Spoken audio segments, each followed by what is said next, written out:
시심으로 함께하는 한간사의 말씀 묵상.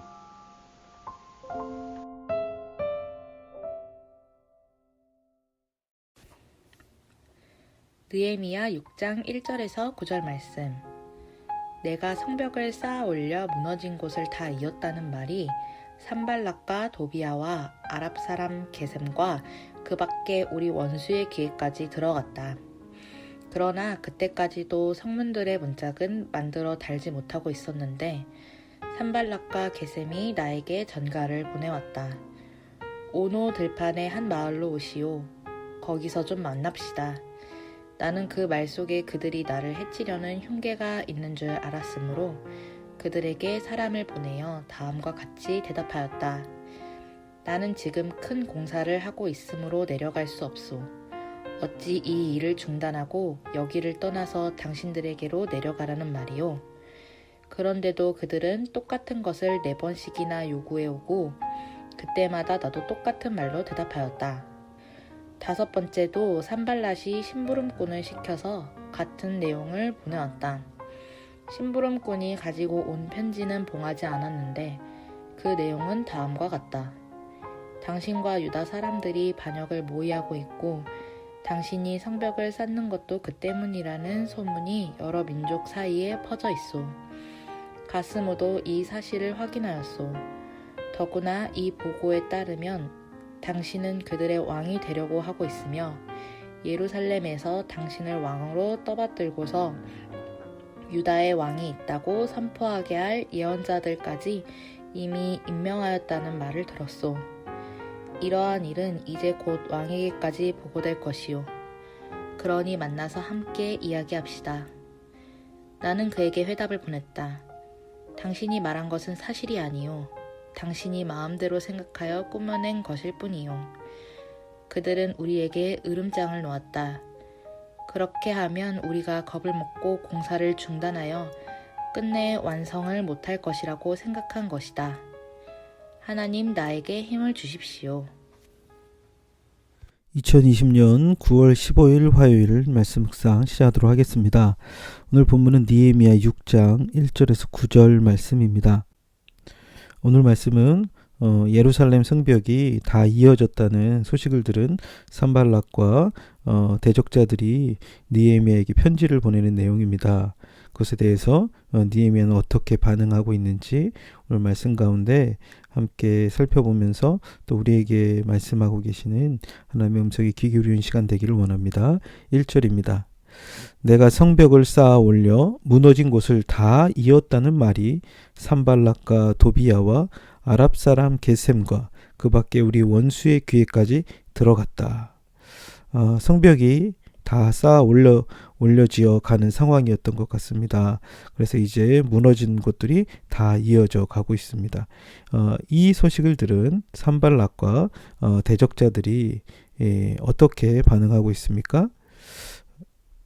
그러나 그때까지도 성문들의 문짝은 만들어 달지 못하고 있었는데 산발락과 게셈이 나에게 전가를 보내왔다. 오노 들판의 한 마을로 오시오. 거기서 좀 만납시다. 얘기하고 있죠. 산발락과 게셈이라는 그 사람이 느헤미야에게 편지를 보내옵니다. 그것은 무엇입니까? 오노 들판의 한 마을로 오라는 것입니다. 그래서 거기서 만나자는 것이죠. 왜 이들은 오노 들판에서 만나자고 했을까요? 이 오노 들판이라는 곳은요, 예루살렘으로부터 북쪽으로 한 36km 정도 떨어져 있었던 도시, 평지가 있는 곳이었던 것 같습니다. 그런데 그곳에서 만나서 어떻게 하려고 했을까요? 아마 느헤미야를 죽일 계획을 세웠던 것 같습니다. 그래서 그 계획을 눈치채고 느헤미야는 어떻게 합니까? 나는 그 말 속에 그들이 나를 해치려는 흉계가 있는 줄을 알았으므로, 그렇죠? 그들 가운데 느헤미야를 해치려는 흉계가 있다는 것을 눈치를 챕니다. 그리고 어떻게 합니까? 그들에게 사람을 보내어 다음과 같이 대답하였다. 나는 지금 큰 공사를 하고 있으므로 내려갈 수 없소. 어찌 이 일을 중단하고 여기를 떠나서 당신들에게로 내려가라는 말이오. 그들에게 어떤 답변을 주고 있습니까? 나는 지금 큰 공사를 하고 있다라고 말하고 있죠. 여기서 말하는 큰 공사란 성벽을 재건하는 일이죠. ESV 성경에서 이것을 great work라고 얘기했는데요. 느헤미야에게서는 이거는 굉장히 중요한 일이라는 거예요. 그들을 만나 노닥거릴 시간이 없다는 거예요. 그래서 어떻게 해요? 난 내려갈 수 없다. 그래서 어떻게 이 일을 중단하고 여기를 떠나 당신들에게 내려가라는 말이냐라는 것입니다.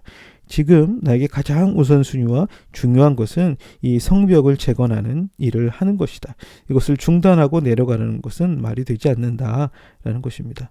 그리고 그런데도 그들은 똑같은 것을 4번이나 요구해 오고 그때마다 나는 똑같은 말로 답변하였다. 산발랏은 계속해서 만나자는 제안을 해옵니다. 4번씩이나 요구해 왔다 하는 것이죠. 그때마다 어떻게 합니까? 느헤미야도 똑같은 말로 답변하였다는 것입니다. 그들의 그 악한 계획을 알고 그리고 나서 느헤미야는 그것에 대해서 단호하게 그들의 요구에 대해서 거절하는 모습을 보여줍니다. 느헤미야에게서 가장 중요한 그의 사명은 성벽을 재건해가는 일이었습니다. 그래서 그들의 요구에 대하여 단호하게 거절하는 것이죠. 그리고 나서 이 산발락과 도비아가 어떻게 제안하고 있습니까?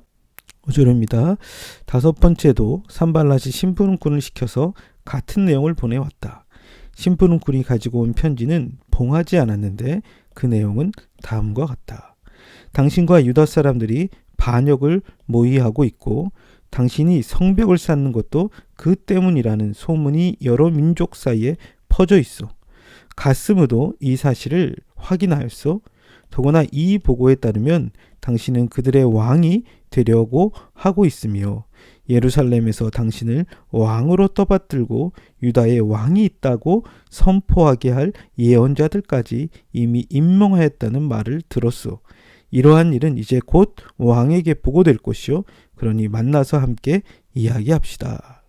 이야기하죠. 산발랏은 또 편지를 보냅니다. 그런데 그 편지의 내용은 어떤 것이 있습니까? 유다 사람들이 반역을 모의하고 있다는 것입니다. 성벽을 쌓는 것도 바로 그 때문이라는 것이요. 그리고 이 사실을 가스므도 확인해 주었다는 거예요. 이 가스므는 그 산발락과 함께 성벽 쌓는 것을 반대했던 게셈이라는 사람이죠. 그렇죠? 아라비아 사람 게셈으로 표현되고 있죠. 더구나 이 보고에 따르면 그들의 왕이 되려고 하고 있으며 느헤미야가 그들의 왕이 되려고 한다는 것입니다. 그리고 그 계획을 유다의 왕이 되었다고 선포할 예언자들까지 이미 임명을 하였다는 것입니다. 그래서 이것은 곧 왕에게 보고될 것이니 우리가 만나서 함께 이야기를 해보자는 것이에요. 산발랏이 거짓으로 느헤미야를 이렇게 협박하는 것입니다. 너희들이 반역을 꾀하고 있고 느헤미야 너가 그곳에 왕이 되려고 이 일을 하고 있다는 소문을 들었다. 또 여러 정황들을 우리가 확인했다. 그러니 만나서 이야기하자는 것이죠. 이런 산발랏의 협박에 대하여 느헤미야는 어떻게 반응하고 있습니까? 대응하고 있습니까? 나는 그들에게 회답을 보냈다. 당신이 말한 것은 사실이 아니오. 당신이 마음대로 생각하여 꾸며낸 것일 뿐이오. 산발랏은 그것이 사실이 아니다. 그리고 이것은 너희들이 마음대로 생각하여 꾸며낸 것일 뿐이다 라는 거예요. 사실이 아니면 거짓된 것이다. 단호하게 이야기합니다. 그들의 협박에 대하여 이것은 거짓된 것이다 라고 단호하게 얘기하죠. 느헤미야는 그들이 그렇게 협박했던 이유를 무엇이라고 얘기합니까? 그들은 우리에게 으름장을 놓았다.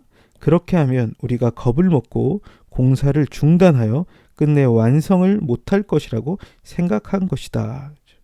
그들이 그렇게 협박하며 으름장을 놓았던 이유가 무엇이냐면 이렇게 하면 그들이 겁을 먹고 공사를 중단할 것이라는 거예요. 그래서 그들이 성벽 재건을 끝내 완성하지 못할 것이라고 생각했다는 것입니다. 그때 느헤미야는 어떻게 합니까? 하나님 나에게 힘을 주십시오라 기도합니다. 그들의 회유와 여러 협박들에 대하여 단호하게 거절하고 성벽 재건하는 일을 신실하게 감당하지만 그의 마음 깊은 곳에도 하나님으로부터는 힘이 필요합니다. 그래서 하나님 앞에 하나님 나에게 힘을 주십시오 기도하고 있는 것이죠. 여러 반대의 상황에 계속 부딪히다 보면 낙심이 들고 마음이 지칩니다. 그때 위로부터 오는 힘이 없이는 감당할 수 없는 걸 그도 알고 하나님을 의지하며 하나님께 기도하며 이 성벽을 쌓아갔던 모습들을 봅니다. 오늘 말씀을 통해서 우리 함께 살펴보았던 것은 참 느헤미야가 산발락과 도비야와 여러 대적자들의 반대에 직면합니다. 그들의 회유와 협박에 대하여 그들의 의도를 파악하고 분별하며 단호하게 대처합니다. 그리고 그들의 이야기 속에 거짓된 것을 말하며 진실을 이야기합니다. 그렇지만 계속 그런 협박들 속에서 그도 그 마음에 참 하나님으로부터는 힘이 없이는 계속해서 감당할 수 없음을 압니다. 외적으로는 강하게 이야기하지만 그의 내면 깊은 곳에 오는 여러 어려움들을 하나님께 호소하며 하나님의 힘을 더하여 달라고 기도하는 모습들을 보게 됩니다. 우리도 주님께서 원하시는 참 하나님의 뜻을 쫓아갈 때 여러 방해들이 있습니다. 하나님의 말씀을 붙들고 갑니다. 뿐만 아니라 우리 안에 하나님으로부터 오는 성령 안에 주시는 강건함이 매일매일 필요할 줄로 믿습니다. 우리가 오늘도 이 말씀 기억하며 함께 기도하며 나갔으면 좋겠습니다. 하나님 아버지, 우리가 하나님 나라와 그 일을 구하며 주의 뜻을 이루려고 할 때 여러 반대에 부딪힐 때가 있습니다. 여러 회유와 또 여러 협박들에 우리의 마음이 흔들릴 때가 있습니다. 주님, 정말 우리에게 우선순위가 무엇인지, 무엇이 우리 삶의 가장 중요한 것인지를 분별하며 때로는 거짓을 잘 분별하고 참으로 진실하게 그 일들을 감당하게 하시되 또 우리의 마음이 힘이 없을 때 참으로 날마다 주님 앞에 무릎 꿇고 성령으로부터 오는 내적인 힘을 하나님 공급받고 위로부터 오는 은혜와 능력 안에 거하는 그런 삶 살아갈 수 있도록 은총을 베풀어 주시옵소서. 예수 그리스도의 이름으로 기도드렸습니다. 아멘.